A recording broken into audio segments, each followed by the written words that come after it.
नमस्कार, आप देख रहे हैं जनमंच खबर और हिंद मोर्चा का ज्वाइंट एडवेंचर, जिसमें हम जनप्रतिनिधियों की बात कर रहे हैं। अभी हमारे साथ हैं डॉक्टर राजेश सिंह जी, जो दिव्यांग प्रकोष्ठ के क्षेत्रीय संयोजक हैं गोरखपुर क्षेत्र से, और भारतीय जनता पार्टी के कार्यकर्ता जो खड्डा विधानसभा से अपने लिए टिकट की उम्मीद लगाए हुए उस क्षेत्र में काम कर रहे हैं।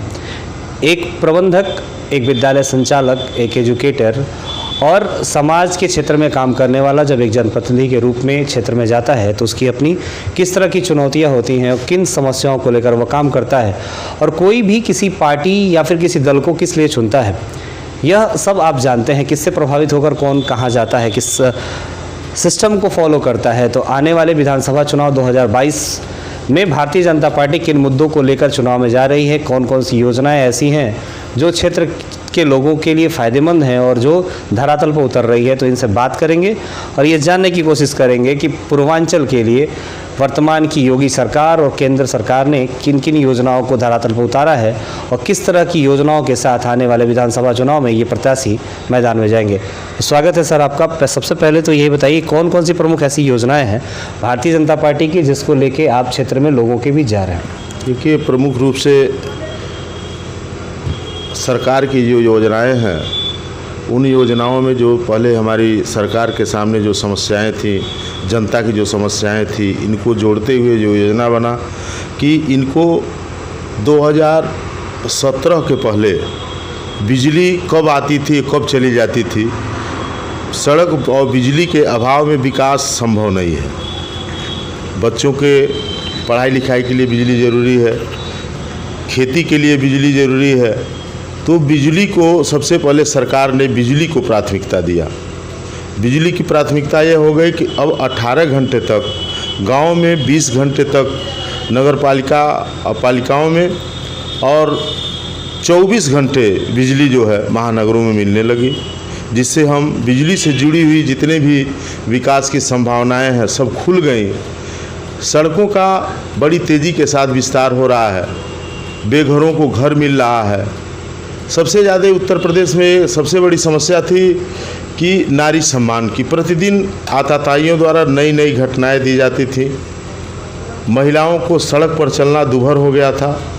ऐसी स्थिति में योगी सरकार ने इनके ऊपर इतना नकेल लगाया कि आज सड़क पर गुंडे चलना बंद कर दिए, या तो उत्तर प्रदेश छोड़कर भाग गए या सुधर गए, या जो नहीं सुधरे वह जेलों में हैं। फर्टिलाइज़र की समस्या हमारे वहाँ थी। हम लोगों ने फर्टिलाइज़र, उत्तर प्रदेश की सरकार ने फर्टिलाइज़र भारत सरकार ने दिया, एम्स दिया। चिकित्सा के क्षेत्र में बहुत तेज़ी के साथ कार्य हो रहे हैं। कोविड में आपने देखा होगा कि उत्तर प्रदेश ने किसी तरह से मोर्चा संभालते हुए पुलिस वालों ने, डॉक्टरों ने, सब ने जो है उत्तर प्रदेश सरकार के अधीन काम करने वाले बहुत सारे लोगों ने काम किया, जिससे हम कोविड पर कंट्रोल, पूरी तरह से कंट्रोल पाए, जिसको हम उत्तर प्रदेश के माननीय मुख्यमंत्री योगी आदित्यनाथ जी महाराज को और भारत के प्रधानमंत्री, यशस्वी प्रधानमंत्री नरेंद्र मोदी जी को धन्यवाद दूंगा। उन्होंने टेलीविज़न पर हाथ जोड़कर जनता से अपील की, और अपील के तत्पश्चात उत्तर प्रदेश की जनता ने, भारत की जनता ने उनका सम्मान किया।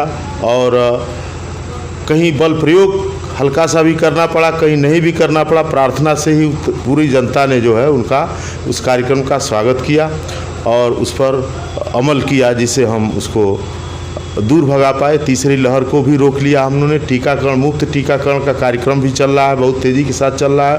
भारतीय जनता पार्टी के सरकार में मुफ्त टीका का कार्यक्रम चलाने के नाते आज हम तीसरी लहर को रोक पाए हैं। बेघरों को घर मिला। बहुत सारे लोग, हमें लगता है कि जीवन भर कमाते खाते मर जाते सड़क के किनारे, उन्हें घर नहीं था। उनको सरकार ने छत मुहैया कराया और शौचालय की सुविधा दी, जिसके नाते, गंदगी के नाते तमाम बीमारियां होती थी, उस पर उन्होंने कंट्रोल रखा। राष्ट्रीय स्तर पर जो सबसे बड़ी समस्या थी, धारा 370 समाप्त हुआ। एक देश एक कानून, एक व्यवस्था लागू हुआ। आस्था का भी नमन हुआ। हमारे भगवान राम का मंदिर, भव्य मंदिर का निर्माण जो 500 वर्षों से एक तरह से नाउम्मीद कर चुके थे लोग, लेकिन वह भी आस्था का नमन किया भारत सरकार ने, उत्तर प्रदेश की सरकार ने, और कोई अप्रिय घटना नहीं हुई और मंदिर का भी निर्माण प्रारंभ हो गया। ये हम समझ रहे हैं कि सड़क, बिजली आदि की जो बुनियादी सुविधाएं हैं यह सरकार ने मुहैया कराया। शिक्षा के क्षेत्र में भी हम देख रहे हैं, प्राथमिक शिक्षा के क्षेत्र में इतने अध्यापकों की नियुक्ति हो गई है और नियुक्तियां हो ही रही हैं कि एकल विद्यालय 2007-17 के पहले चला करते थे, आज एकल विद्यालय ने 4-4, 5-5 अध्यापकों के साथ विद्यालय चलाए जा रहे हैं। और जिन प्राइमरी विद्यालयों में 10, 20, 50 की संख्या थी, वहाँ 400, 300, 500 विद्यार्थी पढ़ने आ रहे हैं। वह सरकार पर भरोसा कर रहे हैं, प्राथमिक विद्यालयों पर भरोसा कर रहे हैं। इससे यह जाहिर होता है, यह संख्या जो बढ़ रही है वो इससे यह जाहिर होता है कि सरकार पर विश्वास लोगों को लौटना प्रारंभ हो गया है। नौकरी के क्षेत्र में भी 4.5 लाख, 4.25 लाख से ऊपर उत्तर प्रदेश में सरकारी नौकरियां दी गई। कम से कम इससे ऊपर ही नौकरी के अवसर उपलब्ध कराए गए, जो कौशल विकास केंद्रों के माध्यम से, उत्तर प्रदेश कौशल विकास के माध्यम से और दीनदयाल उपाध्याय कौशल विकास के माध्यम से, प्रधानमंत्री कौशल विकास योजना के माध्यम से तमाम लोगों के रोज़गार के लायक बनाया सरकार ने। तो यह भी उसमें काउंट करता है, कहीं न कहीं रोज़गार से जोड़ने का कार्य कर रहा है। और उत्तर प्रदेश की सरकार कानून व्यवस्था, लॉ एंड ऑर्डर 2017 के पहले कानून के रखवाले ही अपने थानों में मार दिए जाते थे। यह घटनाएं जनतंत्र के लिए एकदम शोभा नहीं देती हैं, जनतंत्र की एक तरह से हत्या है। योगी आदित्यनाथ जी ने संविधान की रक्षा करते हुए, जनतंत्र की रक्षा करते हुए नियम कानून की सरकार बनाई और कहीं से भी सभी जाति के, सभी वर्ग के लोगों को अपने मंत्रिमंडल में सम्मान दिया। कहीं से किसी भी प्रकार का सारे जितने भी संगठन हैं, राजनीतिक संगठन जो भारतीय जनता पार्टी के अनुषांगिक संगठन हैं, सभी संतुष्ट हैं और सब मिलकर के 2022 में उत्तर प्रदेश का चुनाव लड़ेंगे और पुनः एक बार विजय पताका फहराएंगे। निश्चित तौर पर जो हमारा अधूरा कार्य है, चूँकि 2017 से 2021 के बीच में 2022 के बाद असली कार्य शुरू होगा। विकास की जो अभी नींव तैयार की गई है वह दिखाई देने लगेगा। किसान सम्मान निधि भी चलाए। विपरीत परिस्थितियों में जितनी भी हमारी शासन की योजनाएं थी, सब किसी को बिना प्रभावित किए हुए हम कोविड से लड़ते रहे।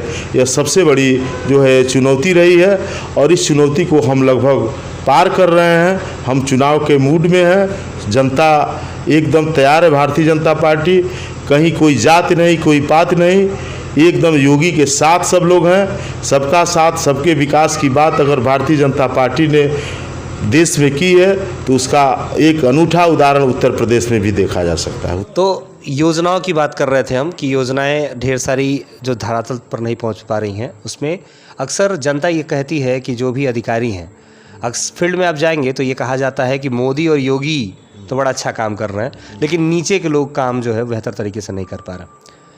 किस तरह से सरकार उसको सुधार सकती है, किस तरह सुधारने का प्रयास कर रही है? सरकार, जी हाँ, सरकार इसको लगातार इस पर सुधारने की बात कर रही है और योजनाएं, ऐसा नहीं है कि धरातल पर नहीं है, योजनाएं अपने लक्ष्य को पूरा करने की स्थिति में है। अब चूँकि एक सुनियोजित षड्यंत्र चल रहा है, चुनावी वर्ष है, तो लोगों को दिखाई 4 लाख, 4.25 लाख नौकरियां दी गई। तमाम लोगों को योजनाओं से जोड़ा गया, कौशल योजनाओं से रोजगार के अवसर उपलब्ध कराए गए, बेघरों को घर दिया गया, बिजली रहित जो गरीब थे उनको राहत दी गई, उनको बिजली मुहैया कराया गया।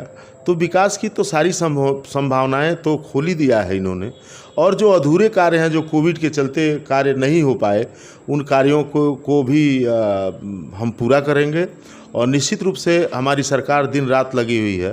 रहा सवाल अधिकारियों की, तो अधिकारियों को तो इन लोगों ने इतना बिगाड़ दिया था कि जिसको उन लोगों को पटरी पर लाने का भी कार्य हो रहा है। जो लोग नहीं सुधरेंगे और निश्चित रूप से उस पर माननीय मुख्यमंत्री जी का ध्यान है और उसको समय रहते सुधरने का मौका, चूँकि एक योगी सन्यासी हैं, सबको सुधरने का मौका दे रहे हैं। इतने बिगड़ चुके हैं लोग कि सबको ठीक करके वह काम कराएंगे और सारी योजनाएं धरातल पर आएंगी और धरातल पर ही नहीं, उन योजनाओं का 100% लोग लाभ उठाएंगे और देश के विकास के साथ वो अपना कदम से कदम मिला के चलने का प्रयास करेंगे। एक शब्दों में ये कहा जाए कि सांसद योगी और मुख्यमंत्री योगी में कितना अंतर देखते हैं, कितना विकास हुआ पूर्वांचल में? पूर्वांचल के विकास की जहाँ तक बात थी, योगी आदित्यनाथ जी जब सांसद हुआ करते थे तभी पूर्वांचल की उन्हें चिंता हुआ करती थी और पूर्वांचल की जो बेसिक सुविधाएं थी, जैसे मेडिकल की सुविधाओं, मेडिकल एक बार ऐसी स्थिति आई थी कि मेडिकल बंद होने की स्थिति में था, अध्यापक नहीं थे वहाँ, मेडिकल में डॉक्टर्स नहीं थे। उन्होंने भारत सरकार से मिलजुल करके वहाँ डॉक्टर की टीमें बुलाई, नई नियुक्तियाँ हुई और जब जब मेडिकल कॉलेज के ऊपर संकट आई है तब तक उन्होंने मेडिकल कॉलेज को के आवश्यकता के अनुसार सरकार से, चाहे जो भी सरकार है नहीं, उनसे लड़ झगड़ करके उन्होंने मेडिकल कॉलेज को बेहतर से बेहतर सुविधा देने का प्रयास किया है। आपको याद होगा कि इंसेफ्लाइटिस के समय में हम लोगों ने, योगी आदित्यनाथ जी ने जो प्रयास किया था वह केवल गोरखपुर के लिए वह मेडिकल कॉलेज नहीं है। हमें लगता है कि आधा बिहार या गोरखपुर मेडिकल कॉलेज के साथ मतलब उससे सुविधा उठाता है और सबके लिए उन्होंने कहा इंसेफ्लाइटिस को दूर भगाया गया और तमाम शौचालय बने, तमाम शौचालय घर घर शौचालय बने, जिनको जितना हर घर को शौचालय दिया। उनसे मतलब ये है कि हम बीमारी की दवा भी कर रहे हैं और बीमारी आने नहीं पाए इस पर भी काम किया सरकार ने।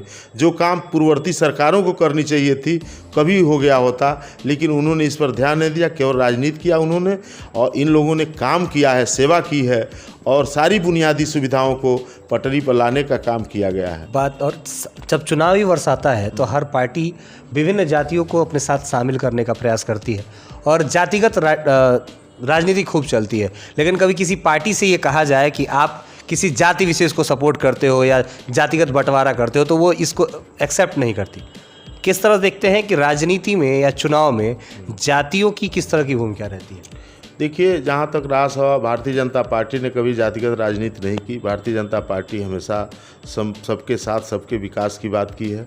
भारतीय जनता पार्टी ने सड़क बनवाया, हॉस्पिटल बनवाया तो किसी जात विशेष के लिए थोड़ी न बनवाया, वो तो सबके लिए बनवाया। सभी लोग उस पर चलते हैं, उसका लाभ उठाते हैं।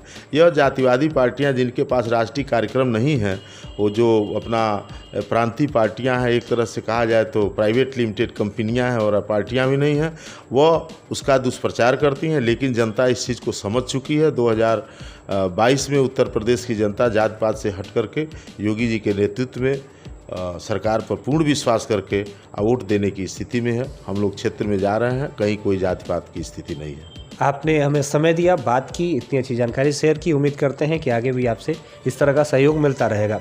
जनमंच खबर और हिंद मोर्चा के इस जॉइंट एडवेंचर को देखने के लिए आपका धन्यवाद। आप इस कार्यक्रम में अपनी क्या राय, क्या प्रतिक्रिया रखते हैं?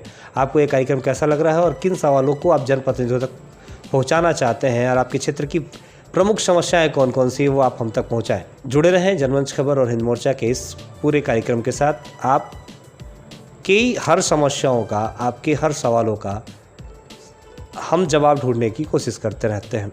जनमंच खबर देखने के लिए आपका धन्यवाद। हमारे YouTube चैनल को सब्सक्राइब करें, Facebook और Instagram पर फॉलो करें तथा कमेंट में अपनी राय अवश्य दें। धन्यवाद।